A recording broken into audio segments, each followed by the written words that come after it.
Welcome to the Old Fashioned Real Estate Show, where hosts Brian Leverage and Jeffrey Holst pour out old fashioned real estate advice. Episode 7. Thanks for joining us at the Old Fashioned Real Estate Show. My name is Brian Leverage. And my name's Jeffrey Holst. Glad to have you back again. Before we go further, a little bit of housekeeping to take care of today. Please check out our website, oldfashionedrealestate.com, to see about more of what it is that we do, and our show, of course, on YouTube, Old Fashioned Real Estate Show. And I would add there too, if you are liking our content, it means a lot to us if you like our videos and subscribe to our channel. That really helps us in the YouTube rankings. Also, we have a Facebook page, Old Fashioned Real Estate, and we're on Twitter as well at Old Fashioned RE. Yeah. So today we're going to talk about property management. It is the single biggest expense that most investors have, even if they don't realize it. And we're going to get into a little bit of detail as we discuss that today. So first thing is self-managing your own properties versus using a professional management company. Now, let me first state that there is not a wrong answer here. There is only preference with what you as the investor are comfortable handing off to others. And on that note, most investors do start out self-managing because most of them buy residential single-family properties, one or maybe two. And when you're doing that, it's very easy to generally self-manage. You're not getting a lot of calls for maintenance. You know, your vacancies are few and far between, etc. So it's only when you start to scale up that you kind of hit more of a time crunch, and it becomes more of a job at that point. Yeah. And so, you know, that's where having a professional management company starts to maybe make a little more sense. Yeah, I mean, and I think my experience is actually pretty typical in this. I started out with one property, and, you know, it was pretty easy for me to manage that property. And that one property was, you know, I ended up renting it to a friend of mine, you know, someone I knew. I didn't have to worry about it. And, you know, you got lucky. Yeah, well, that's true. And that is a risk point, actually rented to a friend of yours. Or a family member, for the record. That's an even bigger risk point, I think. But the point is that I think, you know, when you have one property or two properties, or maybe even three or four, it's really not too difficult to manage them yourself. But there is a point where, you know, maybe it's 5 or maybe it's 10 properties that it becomes more difficult. It becomes almost like having a full-time job. And I've done the whole gamut. I have some properties now that are professionally managed. I have some that I manage myself still. And I kind of decided on a case-by-case basis what makes sense. It also goes without saying that it's a lot easier to do when you're doing it in your own backyard or your own market where you live.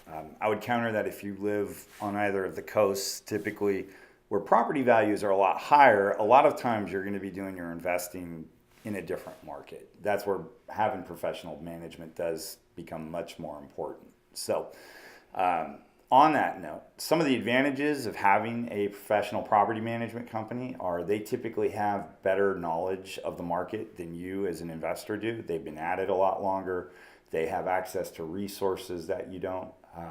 Because they're managing a larger portfolio of properties in addition to your own, they have an economy of scale that you as the individual investor don't. Perfect example, our management company gets discounts and preferred pricing with our vendors and suppliers. We pass that discount along to our clients that we manage for. Similarly, property managers are in a unique position of having a client base that is oftentimes as a collective both buying and selling. And what that means is that there are often off-market opportunities with properties to be acquired that you would generally not pay as much for, potentially, if they were listed on the MLS. And one other example is that your time. You're leveraging the property manager's time. And take it from a guy whose last name is Leverage. That's very important. Joke. He stole my joke. Like, this is our second time filming this, and he stole my joke. But yes, it's important to leverage's time. If you're going to tell the joke, you might as well tell it the right way. Okay. So here's the thing.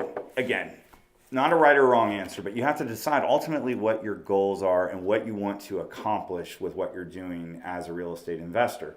And if the goal is to acquire more properties, then having a professional property management company that does a good job for you is going to allow you to achieve that goal, because you'll not only make the returns that you desire, which will help you acquire more properties in the longer term, but again, that time element that we just discussed. It's also going to protect you, right? So That's a great point. things like compliance issues, fair housing rules.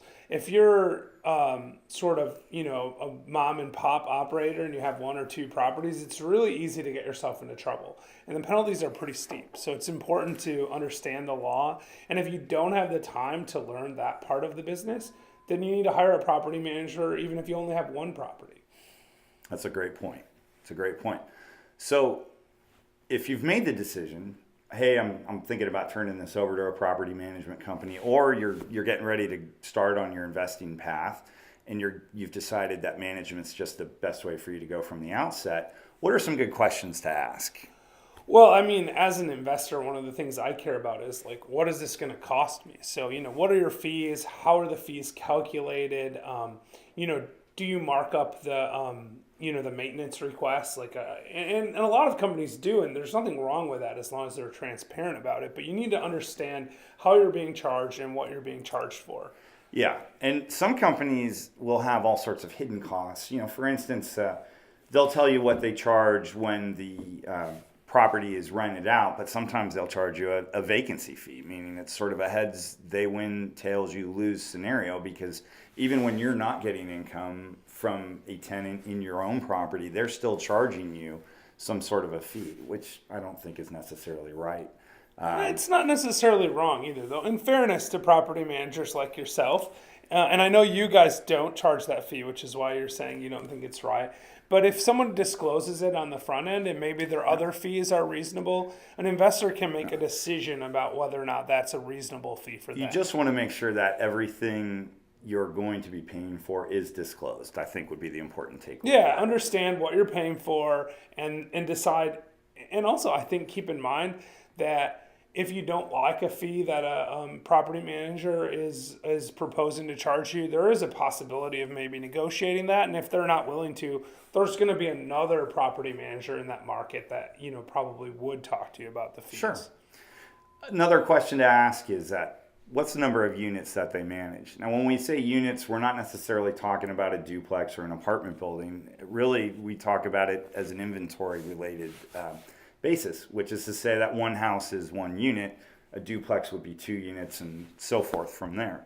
And piggybacking on that is what types of units do they manage? Because everybody tends to have their own niche. For instance, if you were buying an apartment building, you would not turn it over to a company that manages only single-family houses. Or right? only strip malls, right? I mean, there are different companies. And then some companies will manage, industrial, commercial, residential, across all categories, but other ones will specialize in that. And also the fees are probably different, right? So if you're bringing them one single-family house, the percentage of the rent that they charge is probably higher than if you're bringing them a 100-unit apartment complex to Absolutely. manage. Yeah. As important as that is also what submarkets within a given market do they manage in? Because some companies will not manage in, say, lower income areas. That's their preference. And some might only manage in lower income areas. Correct. Yeah. Also, you want to know the range of services that they offer. That can be as important as what's not said as what is said. And what we mean by that is, for instance, okay, well, you'll handle tenant placement, which means you're showing the unit, you're dealing with tenant screening, you're doing the application. But what happens if that tenant stops paying rent? Does that same company also handle the eviction, or are they expecting you, to handle that on your own? Again, it's a matter of what's in your management agreement and what's disclosed. And I think related to that too is how do they handle that? So if a tenant's 5 days late and maybe the lease gives them a 5-day grace period, how quickly are they sending out the notices? How quick? What's the process that they're going to follow to make sure that they're collecting as much of the rent as possible, and then if they're not able to collect it, that they're getting the people out in an efficient manner? Exactly. And what goes hand in hand with that, of course, is how do they handle their reporting and in what ways is it conveyed to you? most times these days, management companies are using online internet services that will put all of your reporting in a cloud so that you have access to it almost anywhere you are, whether you have cell phone access or internet access. And you want to make sure that they have the types of reports that you're interested in. You know, income and expense is an obvious one, but there's all sorts of other reports. Well, if you have a portfolio, you might be concerned about your percentage of vacancy, your delinquency reports. There's all sorts of reports that you're going to be interested in if you're going to be a real estate investor. And I think a lot of real estate investors, when they turn their properties over to property management, kind of slack off on this part of it. This is the part that I know Brian's really passionate about this. We talked about it in a previous video on the passivity scale.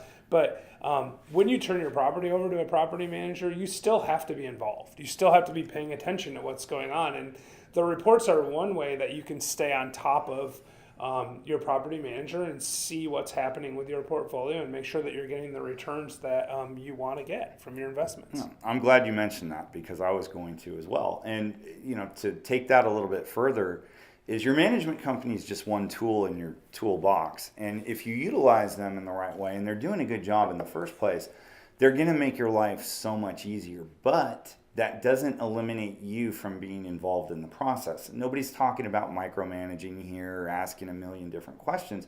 But simply put, you need to hold them accountable because oftentimes the good companies are going to hold you accountable as the owner as well. And if they don't, then you probably need to be looking for a better company, frankly. Yeah.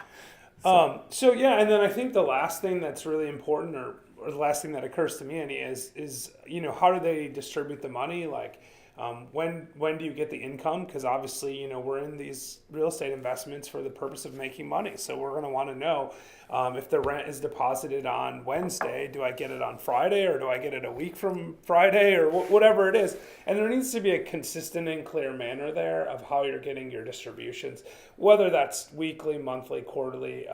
You know, it doesn't really matter as long as it's something you're comfortable with and you have confidence that the management company that you're dealing with is reputable and isn't going to run off with your money. Because if they hold distributions to once a year, you could get burned really bad that way.